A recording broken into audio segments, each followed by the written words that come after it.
We're back here at the GSL. We're at game 4 of Rain versus Cure. It is going to be on Deadwing. And Rain looking to close this one out. This would definitely be his map of choice coming into this game. Much bigger and much easier to have a macro game on, I gotta say. And Cure's going to have to look for something here. He did win that last game on Vani Research Station. Okay, I'm done chewing my food. Oh my god. You're fine, Tasteless. That was a short break to eat a sandwich, man. Yeah, you're good, That man. can't be healthy eating a sandwich that fast. Well, you're going to enjoy that indigestion for a while. I apologize to my colon later, man. All right, so we're going into game number 4 now. Rain against Cure. Can Cure continue the comeback, or will Rain close this out with a 3-1 lead? Over here in the bottom right, in the red. My Insanity Rain. One game to go.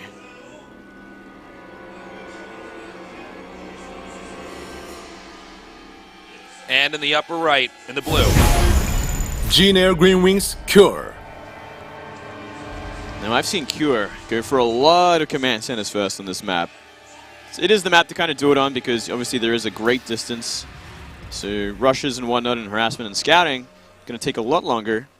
Plus there is 3 different spawns players can spawn in. Obviously you cannot spawn horizontal on this map, otherwise it would be incredibly imbalanced for some races. Yeah. That would be tough. So we can assume so far that Rain's probably just going to go for one of his standard openers, getting the gateway, the gas, the core out. You know the story, you know the dance. Question is, what does Cure do? Does he go for a quick command center? Let's see. Yeah. Looks like it's going to be the case. Yeah, it does look like it. Can't blame him. No. He's got to think about last game though. Like, what did he do right?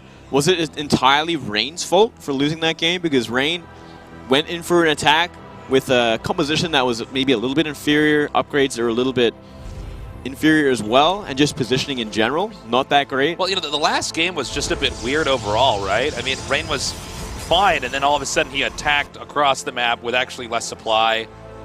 It didn't seem like anything triggered the attack. It just, yeah, it didn't make sense, right? It didn't make sense, no. I think Rain probably will wait just a while longer on this map, as it is pretty easy to defend 3 to 4 bases on this map once you've got Blink Stalkers online, once you've got enough units to spread out and avoid all these massive drops.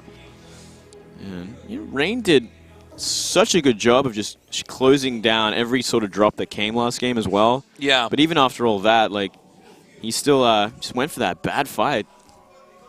Very uncharacteristic, I have to say. Well, I mean, Rain has had such a lead this game. I mean, as good as Cure is playing, I'm under the impression Rain probably feels like so far the series was easy, at least up until game 3. He kind of threw that one. Yeah. Throwing is definitely the right term for it, I have to say. Like everything was going fine, and then, he just was like, all right, I guess I'll just attack into. My opponent, Cure, was ready. Cure swallowed that up like a big whale. Rain, small nerd. How do you like that? That was a good one. I don't know where that came from. Yeah. I thought it was going to be something pretty good, but no. I still thought it was pretty good. Thank you. You're Thank you, welcome. Moonglade. I got you back. If you guys are just now joining us, this is my first cast with Moonglade. Yeah. It's been fantastic. Oh, I've had so much fun. Great games today here as well. Yeah, they've been pretty exciting, man. Yeah. This one could very well go the distance as well. Factory now starting here. It should be a passive game for the early part here. Yeah, and you know what? This is something I was suggesting earlier on tonight with this matchup. Cure not going for 3 racks this time after that CC first, instead throwing out the factory and the gas just a little bit earlier, just to get the aggression on just a little bit earlier as well. Maybe he wants to go for a nice and early drop that Rain probably won't expect because he does see that CC first. Mixing things up. Yeah. This is, I think, a perfectly fine build for Rain to do. It probably will just be a Blink build. Followed up with a Robo Bay. I don't see someone like Rain ever going DTs. Maybe if it was Partying or somebody else like that. Rain, he is too middle of the road, safe, conservative, orthodox, textbook Protoss. Yeah, I feel like he could definitely throw it in the late game a little bit more. The first game, I think it was, the nuke game on Overgrowth. If he had thrown DTs in, he would have created a lot more havoc, a lot cheaper, a lot easier He ended up winning the game regardless, but it's definitely like a little bit of a hole that he could have taken advantage of if he was keen to go for that kind of tech. Nice scan. Gonna see the Twilight. Yep. Rain right now just pushing out with these stalkers, with this one stalker, I should say. There's always a little bit of a skirmish over the watchtower, I should say, in the center of the map. Give it up for now. There's a bunker at the front of this natural, so at least it'll defend against that. But he's going to give up a Marine. Yuck. Yuck, indeed. He shouldn't have done that, Tasteless. So, Moonglade, I got some questions for you, because this game, it's going to be another minute or two before this picks up. For those of you guys that don't know, Moonglade is actually the highest-ranked StarCraft commentator in the world. Well, You are a GM. GM. I don't believe anybody's... I don't know if you know your exact rank GM or if you want to say it on stream here. I totally understand if you wouldn't want to say that, but... No, I actually can't remember. I was just wondering, what's the highest you've been GM in Korea? Highest being a GM in career? Probably like 70 or 80 when I was like doing well. Yeah. It's been a while. How much of that... Well, you've been GM before, though. You came to Korea, right? Yeah. I've been GM on every server except Europe. That's the best server, so I understand. We have... Oh, hold up. We have Widowmine drop. He's sending one probe here to soak up the Widowmine damage. He picks it up too. Nice save there by Cure. Off to not a bad start, interrupting the mining. I was going to ask, how much of a help is it to have the latency? Because a lot of people will say that they can't play on a server because of the latency. Is it fair to say that someone should still be able to get masters? Yeah, if they're good overseas. Well, like I got all my GMs into Shredders from the start, but obviously getting like 0 ping in career is like it helps. The best thing in the world. It's like it's life changing. The difference it makes from Australian. Did you have to use different builds because of the ping? I had to take fights differently. Like as really? a Zerg, like I had to be more mindful of certain things, especially when Widow Mines came out. I bet, yeah. Like I got to be very careful how I move my army and be really on top of it. But it's kind of like weight training, like you're training with weights on. Yeah, you go overseas and you have 0 ping, you're like, everything is just so much easier now. That's an interesting way to put it. Yeah, well, that's also how I felt. Like when I came to career for the first time, like 4 years ago, I was like, I can play so good now. Yeah. I went to the first IM I went to where I got 4th place. So I'm like, this is just so much better than anything I've ever had before. I bet. So it definitely. Oh my God! Gets that? Hey, look at the Widow Mine! Damn! Damn, that was so close. Rain Stalker's like a giant trapdoor spider there. Nice one. Nerds, yeah. Yeah. You ever seen a trapdoor spider video on YouTube? No, but bugs walking around. It's like, no, he just comes out and kills them. They're in Australia. They're Australian. You guys got all the weird animals, man. We got all the cool stuff. Yeah, you really do. Drop That's not true in America. We have bison and cows and domesticated dogs. You guys have domesticated dogs in Australia, Moonglade. We have plenty of them, and I'm sure plenty of undomesticated, roaming the streets looking for a feed. I gotta say, I think, as far as I can tell, Australia basically is like America, but better. You reckon? I don't know what. I think we're very similar to America. Yeah, well, you guys have less of a gun epidemic and obesity epidemic, so we got you beat there. That's something you guys don't have. Well, I guess you're right. I wouldn't say the obesity thing's completely different. We have our own problems, Stasis. We have our own problems. Listen, when you're not doing events in California, you come to the middle part of America, man, where we are supersized, my friend. That is where the Americans will finish the burger and then finish the large fries and then finish the soda. I have had like a supersized McDonald's before, actually, when I went to I think it was San Francisco. Good for you. That's part of the American experience. Yeah, I do love the servings in America. I'm glad you got to see that part of our culture. The food culture is fantastic, but yeah. Oh man, no, I mean American food is so delicious. You got to be careful with it, right? Like too much of anything is going to be horrible. Yeah, one day you'll be in America for a week and then you'll look at yourself in the mirror naked and realize your whole body looks different because you've been. I've done that before too. You're like, oh no.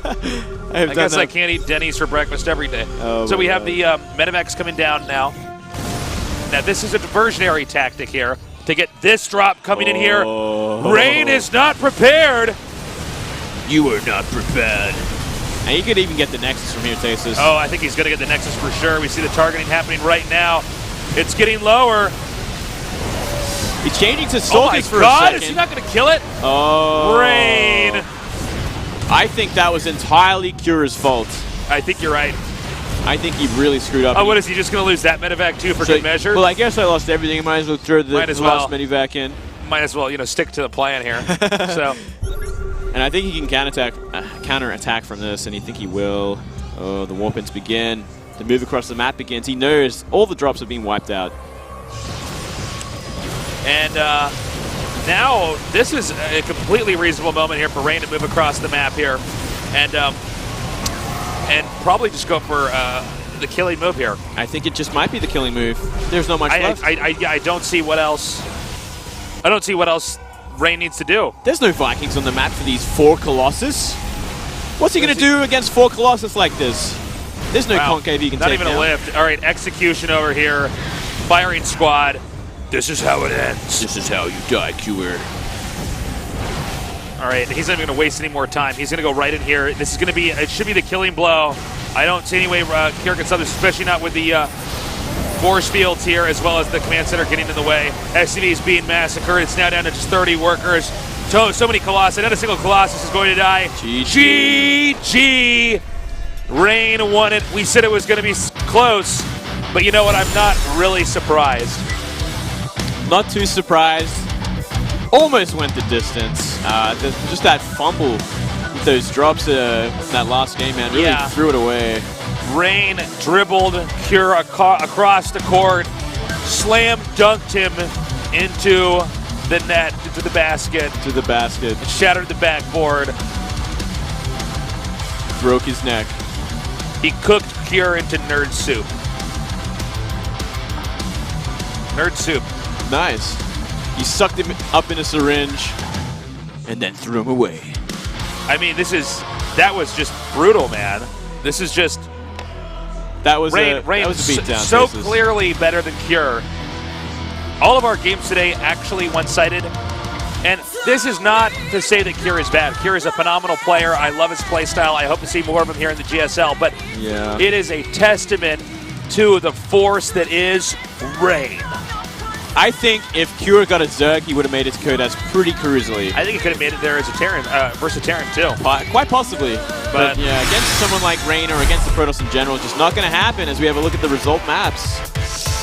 Win-win, lose-win for Rain. Bam. That's a 3-1 victory. Cure is not going on to the GSL Code S.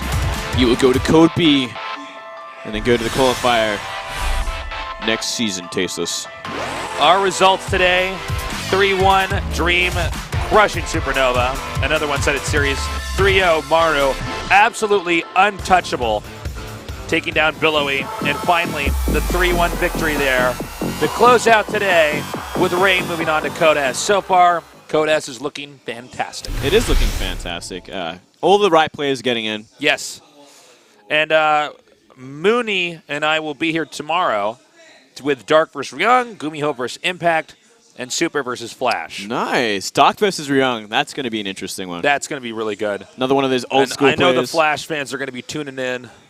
It's just time! It's time for Flash. Flash! Actually, I would love to see Flash. I love to see Flash. Everyone wants to see Flash, but the other question is, will Flash do well? Will he bring the Flash, or will he bring this this slump figure that was Flash? Brood War and StarCraft II, they are different beasts, my friend. Yeah.